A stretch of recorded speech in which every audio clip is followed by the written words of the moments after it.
Welcome to special health story. కాన్పు నొప్పులను గుర్తించడం. కాన్పు వేళ అందరికీ ముందస్తు సంకేతాలు కనపడతాయా? నిజమైన కాన్పు నొప్పులను గుర్తించడం సాధ్యమేనా? ఎలాంటి నొప్పులకు ఖచ్చితంగా డాక్టర్ని సంప్రదించాలి? నొప్పుల తీవ్రతను తగ్గుతూ ఉంటే నిజమైన నొప్పుల, నకిలీ నొప్పుల?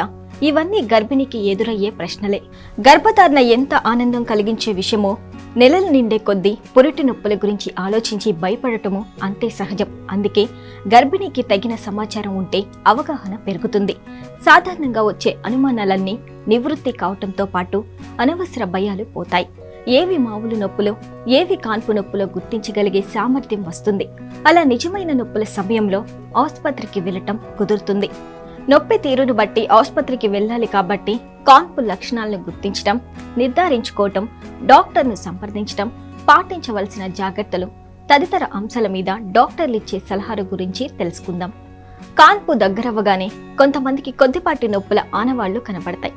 కానీ అందరికీ అలా నొప్పుల విషయంలో ముందస్తు సంకేతాలు కనపడకపోవచ్చు. అసలు ఎప్పుడు కాన్పు నొప్పులు మొదలవుతాయో ఎవరూ చెప్పటం కష్టం. అయితే కొన్ని హార్మోన్ల మార్పులు, భౌతికమైన మార్పులు కాన్పు నొప్పుల ఆరంభానికి ఇచ్చే సంకేతాల గురించి వివరంగా తెలుసుకుందాం. గర్భంలో శిశువు కాన్పుకు కాస్త ముందుగా దిగువన కటివలయంలోకి దిగుతుంది. దాన్ని మెరుపు చర్య అంటారు. అది కాన్పు నొప్పులకు కొన్ని వారాల ముందైనా జరగవచ్చు, లేదా కొన్ని గంటల ముందైనా జరగవచ్చు. ఆ సమయంలో గర్భాశయం మూత్రకోశం మీద కూర్చొని ఉండటం వల్ల తరచూ మూత్ర విసర్జనకు వెళ్లాల్సి రావచ్చు.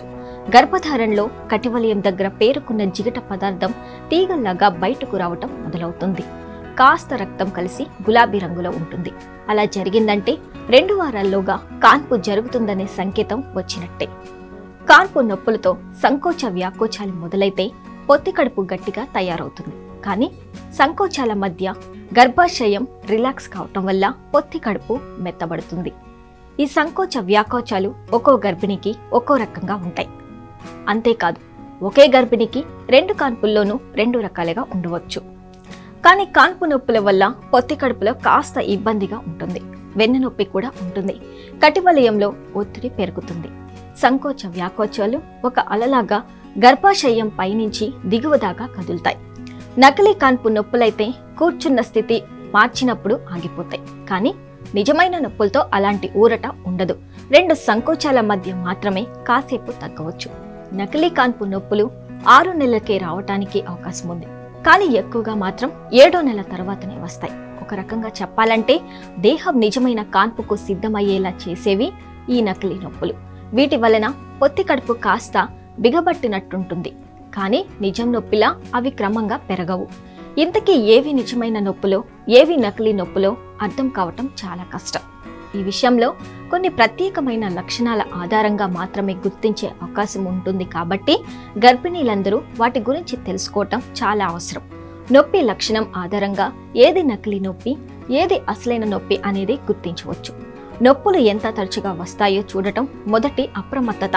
నొప్పులు ఒక క్రమ పద్ధతిలో కాకుండా అప్పుడప్పుడు అలా వచ్చిపోతున్నా, రాను రాను ఎక్కువ కాకపోతున్నా అవి నకిలీ నొప్పులే అనుకోవాలి. కదలికతో నొప్పులు ఆగిపోతాయా లేదా అనేది కూడా గమనించాలి. నకిలీ నొప్పులైతే గర్భిణి నడిచినప్పుడు లేదా విశ్రాంతి తీసుకుంటున్నప్పుడు ఆగిపోవచ్చు, లేదా ఉన్న స్థితి నుంచి కొద్దిగా మారినా సరే నొప్పుల చలనం ఆగిపోవచ్చు. అలాంటప్పుడు అది నకిలీ నొప్పులే గుర్తించాలి. అసలైన నొప్పులైతే మాత్రం ఎలాంటి కదలికకు ఆగవు. స్థానం మార్చినా, స్థితి మార్చినా నొప్పులు ఆగవు. నొప్పులు ఎంత బలంగా ఉంటాయనే విషయం ఆధారంగా కూడా అసలు నొప్పులకు, నకిలీ నొప్పులను గుర్తించవచ్చు. నొప్పులు బలహీనంగా ఉండి అవి బలపడకపోతే ఖచ్చితంగా అవి కాన్పు నొప్పులు కావు. ఒకవేళ బలమైన నొప్పులు వచ్చి క్రమంగా బలహీనపడుతూ ఉంటే అవి కూడా నకిలీ నొప్పులే. అసలు నొప్పులైతే క్రమంగా బలపడుతూ నొప్పి పెరుగుతూ ఉంటుంది. ఇది ఖచ్చితమైన సంకేతం. నొప్పులు పొత్తి కడుపు ముందు భాగంలోనూ కటివలయంలోనూ మాత్రమే వస్తూ ఉంటే అవి కాన్పు నొప్పులు కాకపోవచ్చు. అలా కాకుండా వెన్నుముక దిగువ భాగాన మొదలై పొత్తి కడుపు ముందుకు విస్తరిస్తూ ఉంటే నిజమైన నొప్పులని అనిపించగానే వాటి సమయం నోట్ చేసుకోవాలి.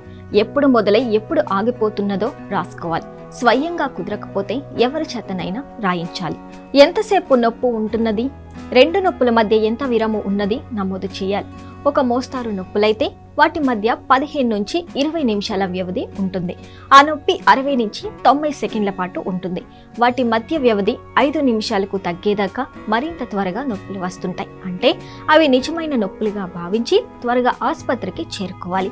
అప్పటికి అవి 3 నుంచి 4 నిమిషాల తేడాలో వస్తూ 45 నుంచి 60 సెకండ్ల పాటు ఉంటాయి. మొదటి దశ నొప్పులు ఇంట్లోనే అనుభవించవచ్చు. నొప్పుల లక్షణాలు కనపడినప్పుడు దృష్టి మార్చేలా కాసేపు నడవటమో సినిమా చూడటమో చేయాలి. గోరువెచ్చని నీళ్లతో స్నానం చేయటం కూడా మంచిదే. సాయంత్రం తర్వాత నొప్పులు వస్తే కాసేపు నిద్రపోవటం ద్వారా నొప్పుల సమయానికి కాస్త శక్తిని నిల్వ చేసుకోవాలి. గర్భంలో శిశువు చుట్టూ ఉండే సంచిలోని ఉమ్మనీరు వచ్చేస్తే ఆ సమయం, పరిమాణం, అది ఎలా ఉంది అనే విషయాలు కూడా నమోదు చేసుకొని డాక్టర్కి తెలియచేయాలి. నిజమైన నొప్పులు గ్రహించిన వెంటనే ఆసుపత్రికి వెళితే ఆ తర్వాత వాళ్లే జాగ్రత్తలన్నీ తీసుకుంటారు. ఉమ్మనీరు పడిపోయినా, కొద్దిపాటి రక్తస్రావం జరుగుతున్నట్లు అనిపించినా, శిశువు మామూలు కంటే తక్కువగా కదులుతున్నట్లు అనిపించినా, నొప్పులు బాగా అసౌకర్యంగా అనిపించినా వెంటనే డాక్టర్ని సంప్రదించాలి.